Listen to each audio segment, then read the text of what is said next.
Mafia তুই হাঁটিয়ে দেন না তোরে মারছি আমি কি আমার বাটি সব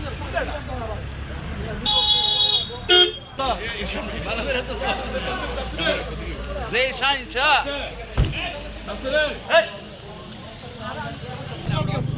এটা কি এমন সাইডে আসলো সাইডে তারা দুজনে হেভি পরিমাণে ড্রিঙ্ক করে মদ খাইতেছে, ড্রিঙ্কস করে পুরো গাড়ির ভিতরে সামনে মেরে দিচ্ছে। তার মানে কি আপনি থামানো গাড়ি আছে? আমার থামানো গাড়ি এখানে থামানো গাড়ি। যারা যাদের সঙ্গে অ্যাক্সিডেন্ট হয়েছে তাদের কি আপনি চিনেন? না, আমরা চিনি না। তারা উল্টা আরো অন্য কি উল্টা পাল্টা কথা বলছে, দেখা দিব পার্টির ইয়ে করতেছে, পার্টির থেকে দেখা দিব, এই করব সেই করব।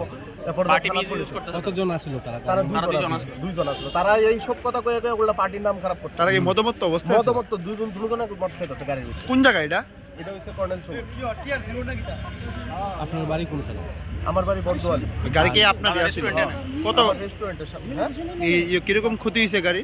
গাড়ি তো পিছনে পুরো সাইড, সামনে দরজাটা একদম এক সাইড পুরো শেষ, পিছনে পুরো সব কিছু চেঞ্জ করতে, ইভেন চেঞ্জ করতে হবে। তাই কইছি তোমার প্রবলেম হলে তুমি এটা ঠিক করে দাও। তাই চেঞ্জও করতো না, কোনো কিছু না, তাই কিচ্ছু করতো না। তাই উল্টা পার্টির ফুলা ফাইন হয়ে সেই দেখা দিবে। যাদের সঙ্গে ঘটনা হয়েছে তাদের বাড়ি কোনখানে জানা গেছে? এটা কোনো কিছু না। তারা কই থেকে আসছে, তারা খুব সম্ভবত ইহানের না বাইরের হইতে পারে, কারণ কি তারা কথাবার্তা যেটা বলতেছে নোয়াখালী কথাবার্তা। আপনার বাড়ি কোনখানে?